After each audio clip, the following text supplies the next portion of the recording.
Hello student, आज का हमारा टॉपिक है unit of rate constant.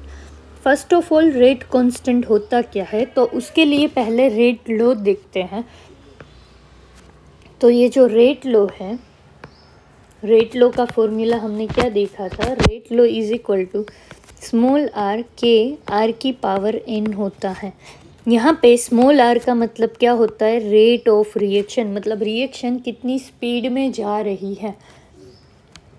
Capital R का मतलब क्या होता है, कंसंट्रेशन ऑफ रिएक्टेंट, मतलब कितना रिएक्टेंट लिया गया है, रिएक्टेंट कितना है वो क्या हो गया, कंसंट्रेशन ऑफ रिएक्टेंट हो गया। और के का मतलब होता है रेट कांस्टेंट, जिसका हमको यूनिट ढूंढना है। तो अगर हमको के का यूनिट ढूंढना है, ठीक है, अगर के का यूनिट फाइंड करना है तो दूसरे के यूनिट पता होना ज़रूरी है। मतलब R is equal to formula क्या है, के आर की पावर एन।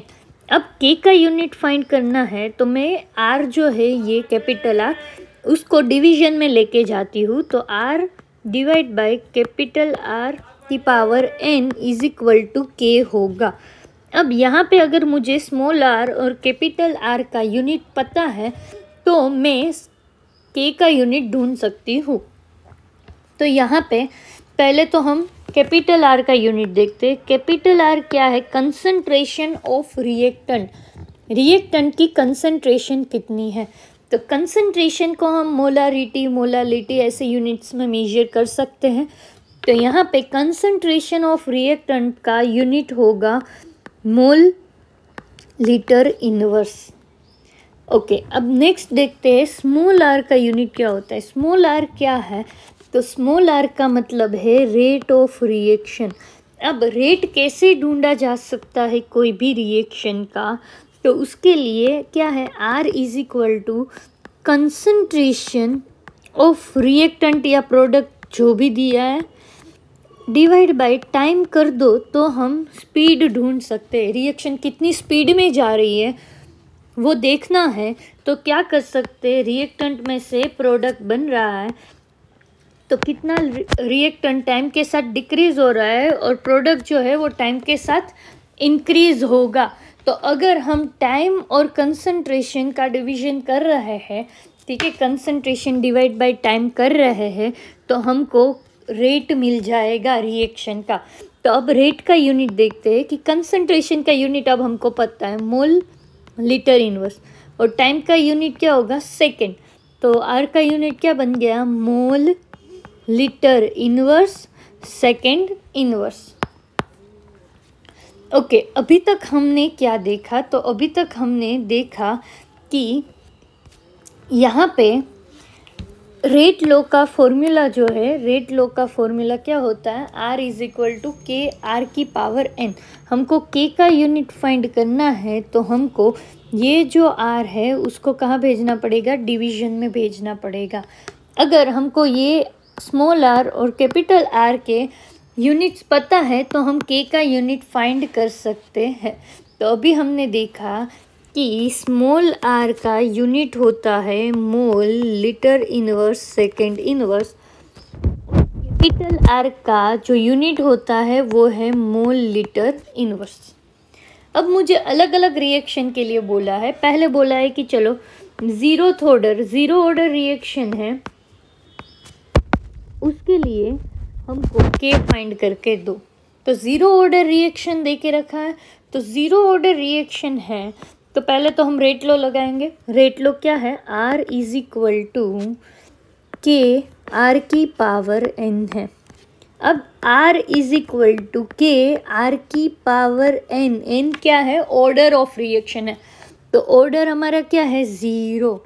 अगर किसी की भी पावर ज़ीरो है तो वो क्या हो जाता है, 1 हो जाता है। तो अभी हमारे पास क्या बचा, अभी हमारे पास बचा कि R इज इक्वल टू के होता है। अब के का यूनिट क्या होगा, जो R का यूनिट होगा वो होगा, क्योंकि दोनों क्या दिखा दिए यहाँ पे, इक्वल। तो R का यूनिट हमने यहाँ पे देख लिया है, तो R का यूनिट क्या है, मोल लीटर इनवर्स सेकेंड इनवर्स। तो ये हो गया ज़ीरोथ ऑर्डर का रेट कांस्टेंट का यूनिट। अगर हमको बोला है कि फर्स्ट ऑर्डर के लिए रेट कांस्टेंट का यूनिट ढूंढो। तो कैसे होगा? तो first of all first order दिया, फर्स्ट ऑर्डर के लिए हमको रेट कांस्टेंट का यूनिट फाइंड करना है। तो यहाँ पे रेट लॉ का वापस से फॉर्मूला पुट करेंगे, R is equal to K R की पावर n। अब यहाँ पे R is equal to K, R की पावर कितनी है? 1 होगी। क्यों? क्योंकि ये फर्स्ट ऑर्डर रिएक्शन है। अब R डिवाइड बाय में R की पावर 1 इज इक्वल टू के लिख सकती हूँ, क्योंकि के का यूनिट ढूंढना है तो उसको इस साइड रखते हैं और इसको, ये जो कैपिटल R है उसको दूसरी साइड भेज देते हैं। तो अब यहाँ पे इन दोनों के यूनिट पता है, वो लिख देते हैं तो हमको के मिल जाएगा।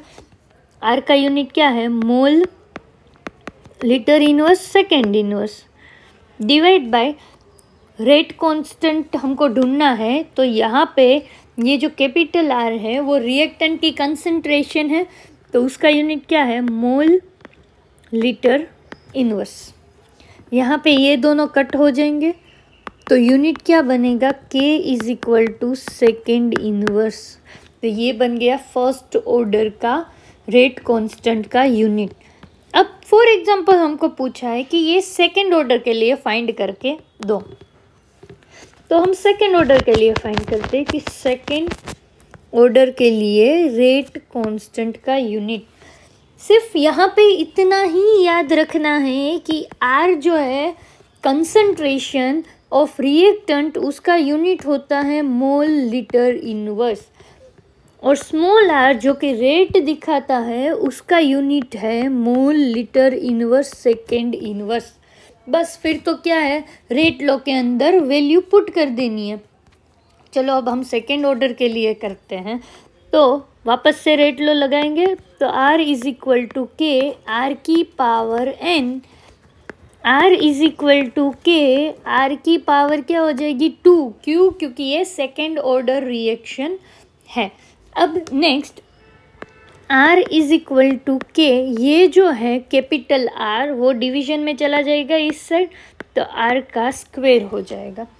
अब यहाँ पे वापस से हमको पता है कि जो स्मॉल r है, रेट है, उसका यूनिट क्या है? मोल litre inverse second inverse, divide by R का यूनिट क्या है?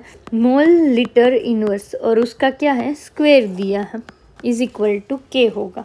तो यहाँ पे हम ऐसे भी तो लिख सकते हैं कि मोल litre inverse second inverse divide by mole litre inverse into mole litre inverse. क्यों? क्योंकि ये स्क्वायर है।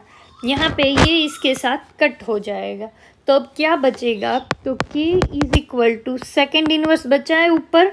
अब ये जो मोल है वो अगर ऊपर जाएगा तो क्या बन जाएगा? यहाँ पे मोल इनवर्स, और लीटर जो है वो -1 है, तो ऊपर जाएगा तो वो क्या हो जाएगा? +1। तो यूनिट क्या बना? Mole inverse litre second inverse. अब अगर हमको किसी और के यूनिट्स फाइंड करने को बोले गए हैं, फॉर एग्जांपल ले लेते हैं, चलो हाफ के लिए फाइंड करने को बोला है, हाफ ऑर्डर रिएक्शन के लिए,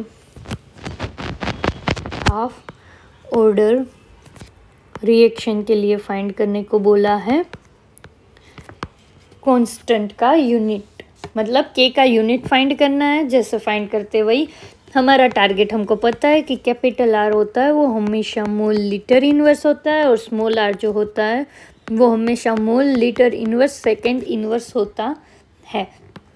अब यहाँ पे क्या होगा? वापस से हमको रेट का फॉर्मूला लगाना पड़ेगा कि R इज इक्वल टू के, R की पावर क्या हो जाएगी? n। तो यहाँ पे R K का K ये जो है वो डिवीजन में चला जाएगा इस साइड, तो R की पावर और n जो है वहाँ पे क्या लिख दूँगी? हाफ। क्यों? क्योंकि हमको हाफ ऑर्डर रिएक्शन के लिए ढूंढने को बोला है। अब नेक्स्ट R का यूनिट हमको पता है, मोल लीटर इनवर्स सेकेंड इनवर्स, और इसका यूनिट हमको पता है, मोल लीटर इनवर्स की पावर 1/2 इज इक्वल टू क्या हो जाएगा? के। अब इसको सोल्व करते हैं। तो ऊपर क्या दिया है मुझे, मोल लीटर इनवर्स, उसकी पावर कुछ नहीं है तो मैं 1 लिख सकती हूँ, और यहाँ पे सेकेंड इनवर्स है, और यहाँ पे मोल लीटर इनवर्स की पावर 1/2 है इज इक्वल टू के है। यहाँ पे ये जो 1/2 है वो ऊपर जाएगा तो क्या हो जाएगा, प्लस में है, ऊपर जाएगा तो क्या हो जाएगा, माइनस में हो जाएगा।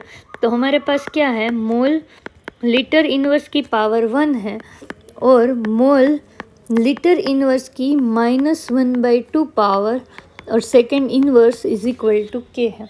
अब ये 1 है, ये हाफ है, 1 में से हाफ गया तो कितना बचा, हाफ बचेगा। तो हम इसको ऐसे लिख सकते हैं, मोल लीटर इनवर्स की पावर बची half, second inverse is equal to क्या हो गया, के हो गया। तो हमको किसी का भी अगर कांस्टेंट ढूंढने को बोले, रेट कांस्टेंट ढूंढने को बोले, अगर किसी का भी हमको रेट कांस्टेंट ढूंढने को बोले तो कितना याद रखना है कि पहले हमको रेट लॉ का फॉर्मूला पता होना चाहिए। रेट लॉ का फॉर्मूला क्या है, आर इज इक्वल टू के, कैपिटल आर की पावर एन। अब यहाँ पे आर जो है उसका यूनिट क्या होता है, मोल लीटर इनवर्स सेकेंड इनवर्स, और कैपिटल आर जो कि है रिएक्टेंट के कंसंट्रेशन, उसका यूनिट क्या है, मोल लीटर इनवर्स। और यहाँ पे एन का मतलब क्या होता है, ऑर्डर ऑफ रिएक्शन। अगर इतना पता है तो हम आसानी से किसी का भी रेट कांस्टेंट का यूनिट निकाल सकते हैं।